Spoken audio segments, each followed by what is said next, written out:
October 7, 2023 Hamas తీవ్రవాదులు ఇజ్రాయెల్పై విరుచుకుపడ్డారు, మారణహోమం సృష్టించారు. ఆ తర్వాత నుంచి ఇజ్రాయెల్ గాజాపై పగ తీర్చుకుంటూ ఉన్న పరిస్థితి.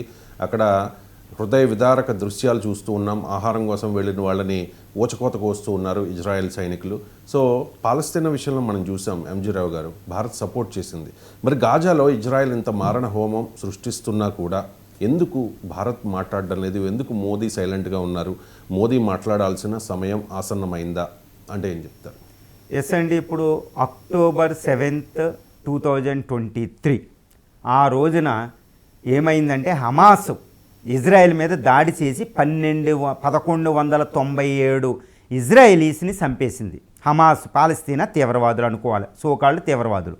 వీళ్ళు దాంతోపాటు 250 మంది ఇజ్రాయలీస్ని వాళ్ళు హోస్టేజ్ కిడ్నాప్ చేసి వాళ్ళ చెరలో పెట్టుకున్నారు. అందుకే ఏం చేసింది ఈ Israeli prime minister Benjamin Netanyahu సంకీర్ణ ప్రభుత్వం ఇజ్రాయెల్ మీద తీవ్రమైన దాడికి పురుగొల్పుతుంది. తీవ్రమైన దాడికి మొదలుపెట్టింది. దీన్ని ఏమంటారంటే అంతర్జాతీయ చట్టాల ప్రకారం ఇజ్రాయెల్ తనకు తాను రక్షించుకునే శక్తి ఉంది, తన సార్వభౌమత్వాన్ని రక్షించుకోవచ్చు. కానీ ఇక్కడ జరిగేది ఏంటంటే ఒక డిస్ప్రపోర్షనేట్ పనిష్మెంట్ అంటారు. అంటే ఎదుటివాడు చిన్న దొంగతనం చేస్తే 100 రూపాయలు, ఒక 10,000 రూపాయలు దొంగతనం చేస్తే దాన్ని రికవరీ చేసుకుని అతను 3 నెలలు జైలు శిక్ష విధించవచ్చు. కానీ 10,000 దొంగతనానికి ఉరిశిక్ష విధించడం ఉందా?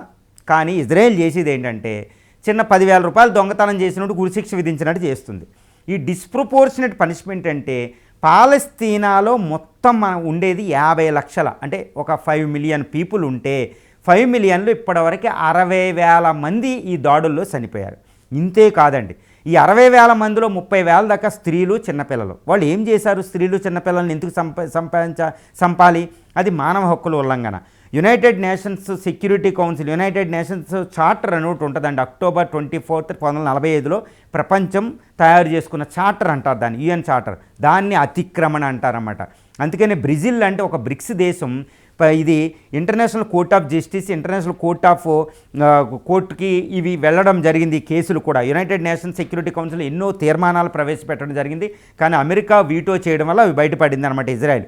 కానీ ఇజ్రాయెల్ 700 రోజులుగా పాలస్తీనా మీద అటాక్ చేస్తూనే ఉంది. పాలస్తీనా అనేది ఒక దేశం కాదు, ఒక స్టేట్ నాన్ స్టేట్ యాక్టర్ అంటారు. అక్కడ స్టేట్ లేదు, గవర్నమెంట్ లేదు, ఆర్మీ లేదు. దీని మీద F-35 లాంటి భయంకరమైన ఆయుధాలను, ఇరాన్ మీద ఉపయోగించిన ఆయుధాలు మనం చూసాం. బంకర్ బర్స్ట్ బాంబర్లని, పెద్ద పెద్ద బాంబులు ఉపయోగించి ఇజ్రాయిల్ ఇప్పుడు పాలస్తీనాలో అంటే గాజా స్ట్రిప్లో, వెస్ట్ బ్యాంక్ అంటారు, ఈ గాజా స్ట్రిప్లో మొత్తం ఎంత అంటేనండి మొత్తం 60% బంగళాలని పడేసింది. ఇళ్ళు లేవు, ఇప్పుడు 60% ఇళ్ళని కూల్చేసింది. 60 నుంచి 70% వ్యవసాయ భూములన్నీ ఒక ఎడారి కింద మారిపోయింది బాంబులు వీటితోటి. అంటే పాలస్తీనాలో వ్యవసాయాన్ని నాశనం చేసింది, నిలడానికి కట్టు బట్ట లేకుండా ఇల్లుని నాశనం చేసింది. అంటే ఏం చేస్తుంది అసలు గాజాలో? ఇజ్రాయెల్ యొక్క లక్ష్యం ఏంటి అంటే నరమేధం, జినోసైడ్ అనడానికి ఏమాత్రం తక్కువ కాదండి. అంతర్జాతీయ చట్టాల ప్రకారమే నేను మాట్లాడుతున్నా. అంటే ఎన్నో దేశాలు దాన్ని గర్హిస్తున్నాయి, కానీ ఇజ్రాయెల్ మాట వినడంలా. ఈరోజు ఇరాన్ మీద సీజ్ ఫైర్ అయింది. మరి గాజాలో సీజ్ ఫైర్ ఏంటి? ఇప్పుడు హమాస్ని శిక్షించారు. హమాస్ తీవ్రవాదులు చాలామందిని 100 మంది చంపేశారు. హమాస్ బంకర్స్ పోని, హమాస్ యొక్క సినాయి లాంటి తీవ్రవాదులని, హమాస్ యొక్క లీడర్ని, తర్వాత 5 లీడర్లని, దాని నేతలందరినీ చంపేశారు. హమాస్ ఇప్పుడు లేదు, ఎక్కువ బాంబులు వేసే పొజిషన్ కూడా లేదు. ఉంటే ఇరాన్ యుద్ధం టైంలో అది పైకి రెచ్చిపోను. అప్పుడు అంతా అయిపోయిన తర్వాత పాలస్తీనా ప్రజల్ని ఎందుకు శిక్షించాలి 700 రోజుల తర్వాత కూడా? మరి ట్రంప్ ఎందుకు మాట్లాడడం లేదు అనేది ఇక్కడ ఒక క్వశ్చన్ అయితే, మరి ఇండియా పరిస్థితి ఏంటి? అప్పుడు ఇక్కడికి వస్తే పాలస్తీనా ఇష్యూ ఇండియాలో ఎలాంటిదంటే, మహాత్మా గాంధీ కూడా పాలస్తీనా ఇష్యూకి హ్యుమానిటేరియన్ క్రైసిస్గా మనం సపోర్ట్ చేసాం. నెహ్రూ సపోర్ట్ చేశారు. నెహ్రూ టు మోడీ వరకు ఉన్న అందరు ప్రైమ్ మినిస్టర్లు పాలస్తీనా ఇష్యూని వదలలేదు. ఇప్పుడు మోడీ గవర్నమెంట్ కూడా వదలలేదు, కానీ తక్కువ చేస్తుంది. ఎందుకంటే ఇజ్రాయెల్కి ఎక్కువ టిల్ట్ అయి ఉంది ప్రస్తుత ఇండియన్ గవర్నమెంట్ అనేది మనకు అర్థమవుతుంది. Of course Israel is the biggest friend. Israel వల్ల మనం ఎక్కువ పొందుతున్నాం, మనం కూడా ఇజ్రాయెల్కి ఇస్తున్నాం. కానీ భారత విదేశాంగ నీతికి కొన్ని విలువలు ఉంటాయి.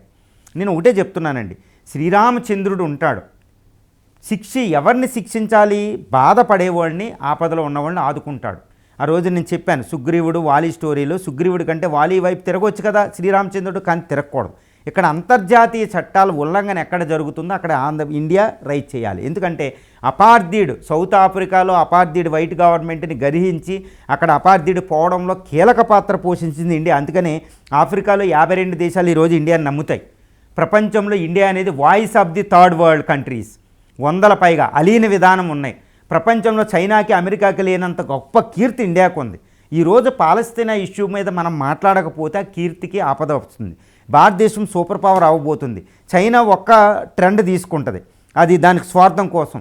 కానీ భారతదేశం సెల్ఫ్ ఇంట్రెస్ట్లను ప్రమోట్ చేసుకుంటూనే మన ఇంట్రెస్ట్లను కాపాడుకుంటూనే ప్రపంచ అంతర్జాతీయ చట్టాలని తూచా తప్పకుండా కాపాడుతూ ఉంటుంది. One of the biggest power of the world అండి. ఈ విషయంలో మనకి థర్డ్ వరల్డ్ వార్ కంట్రీస్లో వీఆర్ ది లీడర్ అనమాట. అమెరికా ప్రపంచంలో ధనిక దేశాలకి లీడర్, చైనా వేరే దేశాలకి లీడర్. కానీ ఇండియా అనేది పేద దేశాలకి వాయిస్ అండి.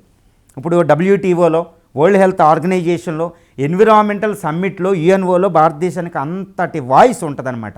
ఇప్పుడు పాలస్తీనా ఇష్యూ మీద అసలు మొన్న UNO జనరల్ అసెంబ్లీలో ఓటింగ్ జరుగుతుంటే ఇండియా అబ్స్టైన్ అయింది, చాలాసార్లు ప్రమోట్ చేసిన. దీనివల్ల ఇజ్రాయెల్కి పూర్తిగా మనం సపోర్ట్ చేసినట్టు అవుతుంది. It is not augur well for the future super power అనమాట. భవిష్యత్తులో సూపర్ పవర్ అవుతుంది కాబట్టి ఇండియా ఇది వాయిస్ అనేది థర్డ్ వరల్డ్ కంట్రీస్కి రైట్ చేయాలి. మీరు పాలస్తీనా ఇష్యూ మీద ఇండియా మాట్లాడినంత మాత్రాన ఇజ్రాయెల్తో మన సంబంధాలు పోవు. ఎందుకంటే ఇజ్రాయెల్ అర్థం చేసుకునే కెపాసిటీ దానికి ఉంది, ఇండియాకి ఎంత అవసరమో డెమోక్రటిక్ కంట్రీ.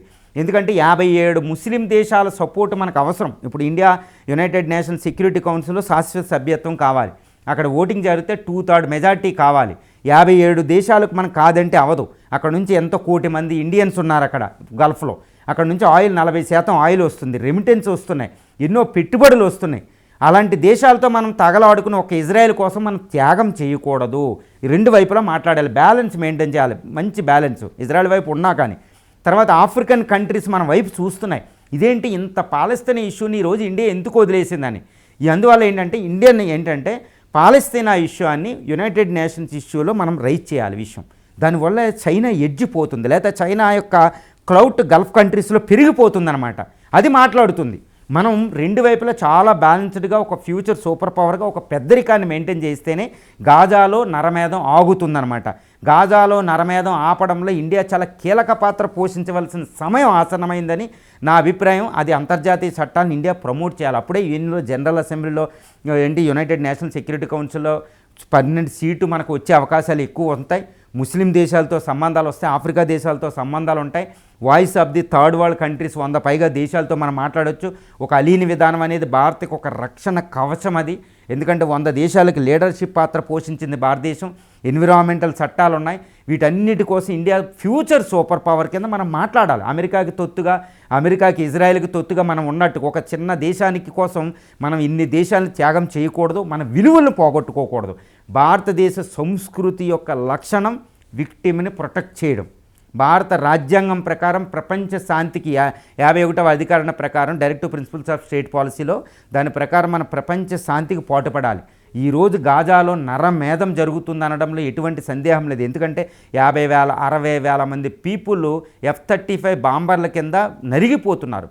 వాళ్ళ వ్యవసాయం అన్నీ నాశనం అయిపోతుంది. పిల్లలు ఏం తప్పు చేస్తారు, స్త్రీలు ఏం తప్పు చేస్తారు, ఇంటర్నేషనల్ జెనీవా కన్వెన్షన్ అన్నీ నాశనం అవుతున్నాయి. కాబట్టి ఇండియా అనేది వాయిస్ రైజ్ చేయడం వల్ల ఇజ్రాయెల్తో సంబంధాలు పోవు. ఎన్నిసార్లు ఇండియా ఓటేసింది కాబట్టి ఇజ్రాయెల్ దూరం వెళ్ళిందా, వెళ్ళదు. దాన్ని ఒప్పించాలి. ఇజ్రాయెల్తో రక్షించుకుంటూనే పాలస్తీనా ఇష్యూ మనం రక్షించాలి. అది ఇండియన్ ఫారిన్ పాలసీ యొక్క ముఖ్య లక్షణం.